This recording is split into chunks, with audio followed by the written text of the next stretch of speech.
everybody. It is still November 16th, and I have a story that came out from dailymail.com yesterday, November 15th. Get out of here, thing. Yeah, see, there you go, November 15th. Another hammer story. Before I read the news, if you could give this video a like and possibly subscribe, it helps a lot and helps this video get recommended in the algorithm so that I can be larger than Tim Pool's channel, or Doug to Naples, or Lack of Entertainment, or The Quartering. Yeah, any of those guys. If I could get bigger than any of them, or even It's a Gundam, that'd be great.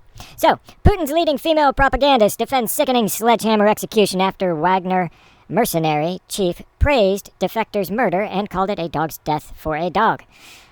Vladimir Putin's leading female propagandist has defended a brutal sledgehammer execution of a former Wagner Group mercenary after he changed sides in the Ukraine war.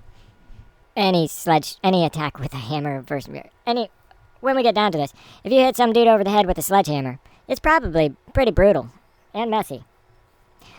Margarita Simonyan, head of the RT state media outlet, said sledgehammers should be used to correct the mistakes of those who lie to the Russian president and his commanders on setbacks in the war. I don't know if sledgehammers should be the method employed, but discipline of some kind should be enacted for somebody that's betraying their country. And I'm not saying that I support Russia or I support Ukraine in this ordeal that is currently unfolding over there. I'm just reporting on what is being reported.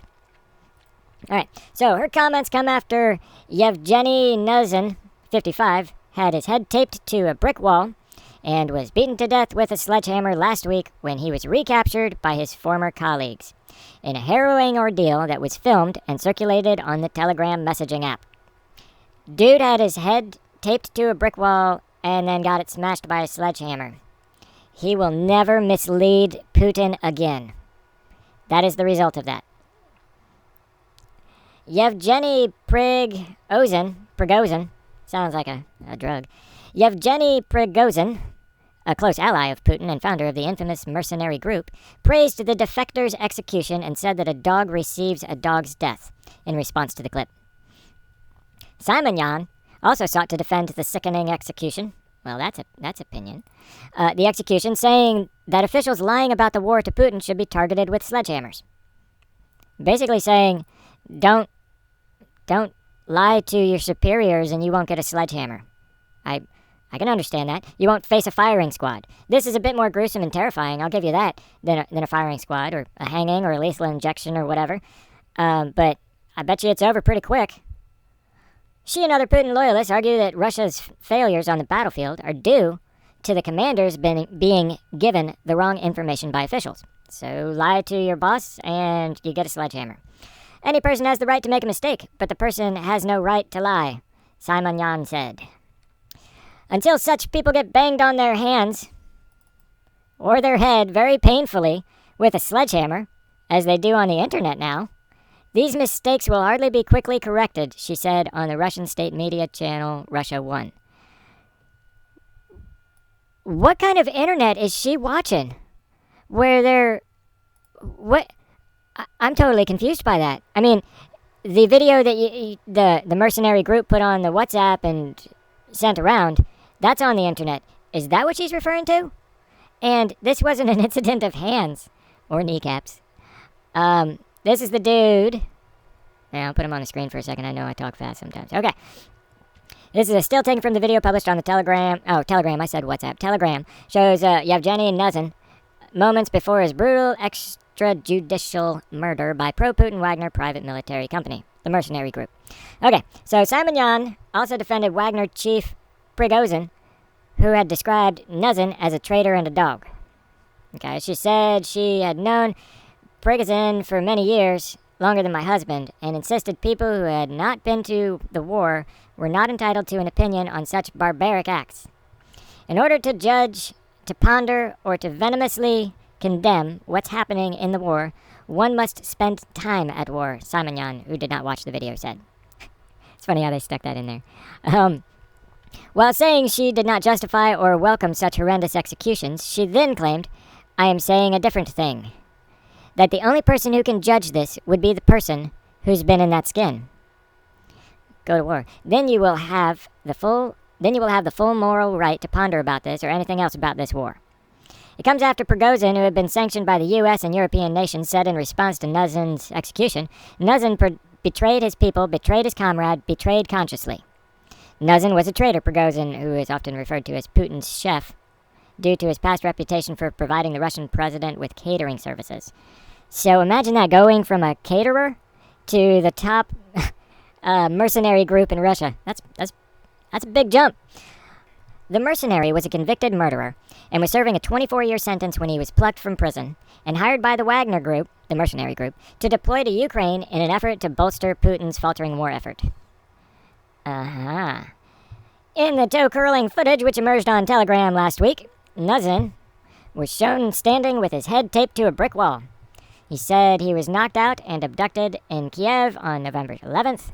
I got hit over the head and lost consciousness and came around in a cellar, he said. They told me I was to be tried. As he said those words, an unidentified man loitering in combat clothing behind Nuzin smashed a sledgehammer into the side of his head and neck.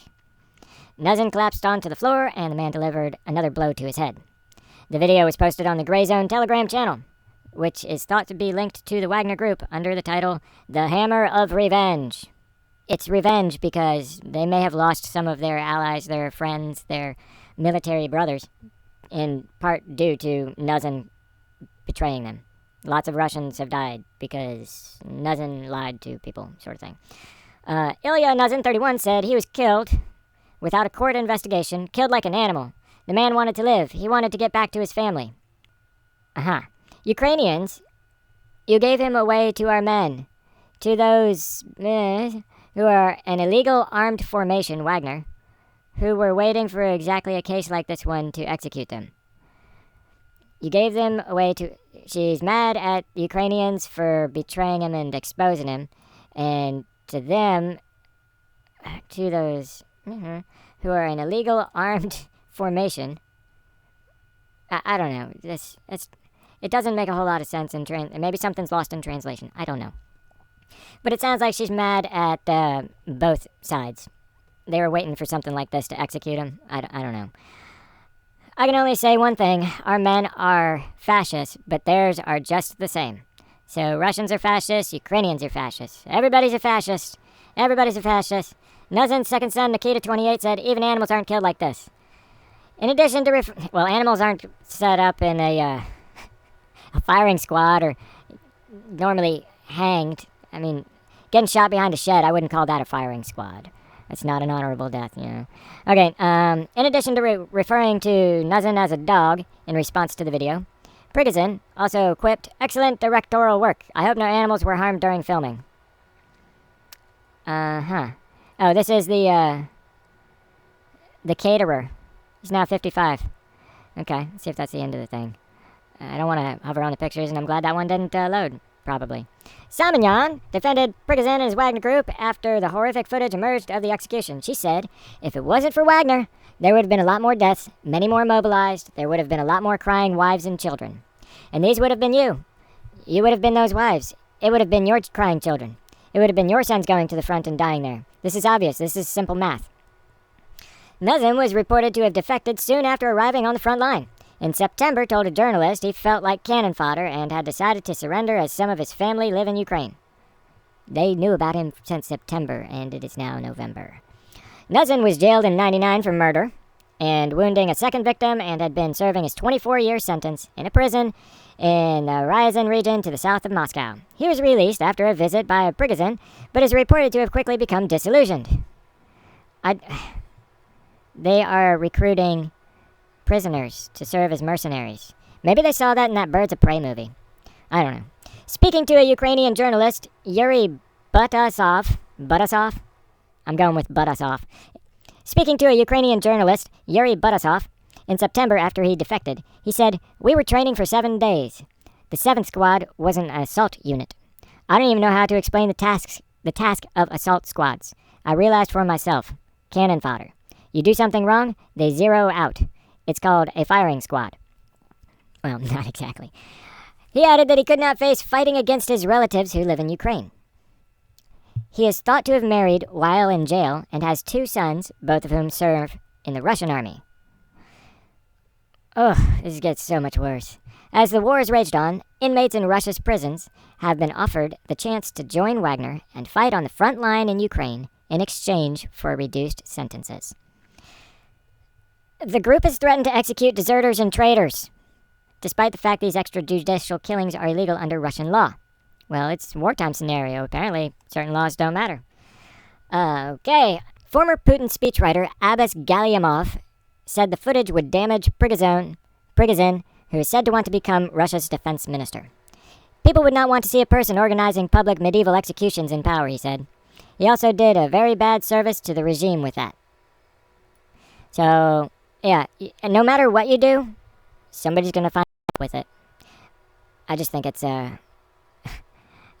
Why are there so many Hammer stories? Is DePape setting a trend? And I know there's more Pelosi DePape news. But, yeah, that's it for this one. I'm done.